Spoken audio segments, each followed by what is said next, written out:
Assalamualaikum warahmatullahi wabarakatuh. Alhamdulillah, pada hari ini saya masih menjelaskan materi mengenai biologi konservasi. Ya, sebelumnya perkenalkan, nama saya Nurjana dengan NIM 1910204087 dari kelas 5B Teknik Biologi.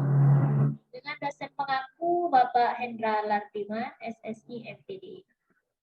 Ya oke, langsung saja kita masuk ke materi. Adapun pokok pembahasan kita pada hari ini, yakni ada dua. Yang pertama mengenai strategi pelestarian biodiversitas. Yang kedua, yakni mengenai kebijakan pelestarian biodiversitas. Oke, kita masuk saja ke materi yang pertama mengenai strategi pelestarian biodiversitas. Ya, maksudnya ialah bagaimana cara untuk melestarikan biodiversitas atau keanekaragaman hayati ini yang ada di Indonesia. Ya, jadi mengenai konservasi atau pengawetan sumber daya hayati itu telah tercantum di dalam Undang-Undang Nomor 23 Tahun 1997 tentang pengolahan lingkungan hidup. Ya, jadi di dalam undang-undang tersebut itu pengolahan lingkungan hidup ini diharapkan dapat bermanfaat serta berkelanjutan. Nah, jadi adapun upaya untuk melestarikan keanekaragaman hayati yang ada di Indonesia ini ada tiga. Yang pertama ini perlindungan alam. Yang kedua pengawetan hutan dan yang terakhir perlindungan marga satwa.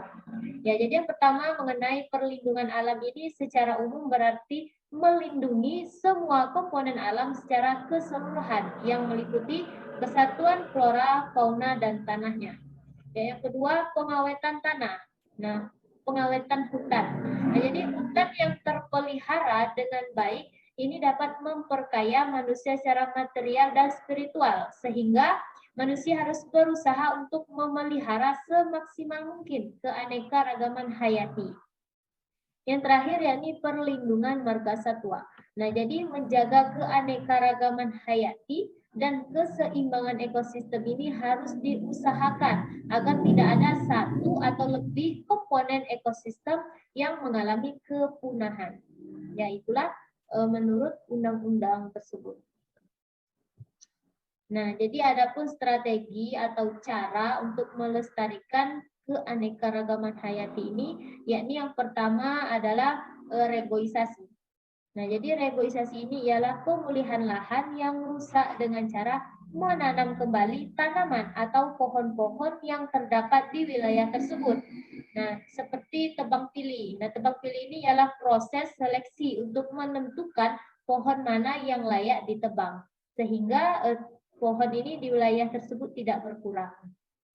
Nah, yang kedua ialah pengendalian hama.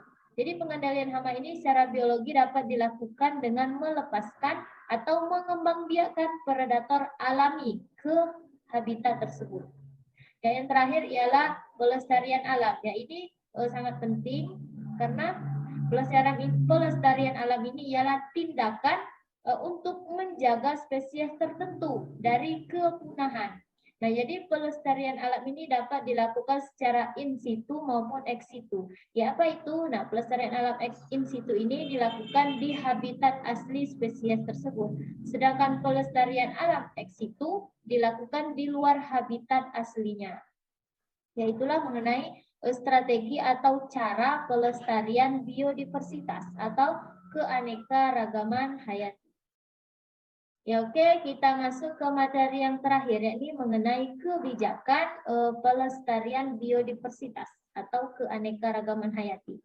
Ya, jadi mengenai kebijakan pelestarian keanekaragaman hayati ini sudah tercantum di dalam Undang-Undang Nomor 5 Tahun 1990 ya tentang kebijakan pelestarian sumber daya hayati dan ekosistemnya yang mengatur konservasi. Nah, jadi di dalam undang-undang tersebut menjelaskan bahwa konservasi sumber daya alam hayati ini ialah pengelolaan sumber daya alam hayati yang pemanfaatannya dilakukan secara bijaksana untuk menjamin kesinambungan persediaannya dengan tetap memelihara dan meningkatkan kualitas keanekaragaman dan nilainya. Ya, itulah kebijakan dari pelestarian biodiversitas ini sesuai dengan Undang-Undang Nomor 5 Tahun 1990. Ya, mungkin itu materi mengenai kebijakan pelestarian biodiversitas. Ya, terima kasih. Semoga bermanfaat. Lebih dan kurangnya saya mohon maaf. Wabillahi taufiq wal hidayah. Wassalamualaikum warahmatullahi wabarakatuh.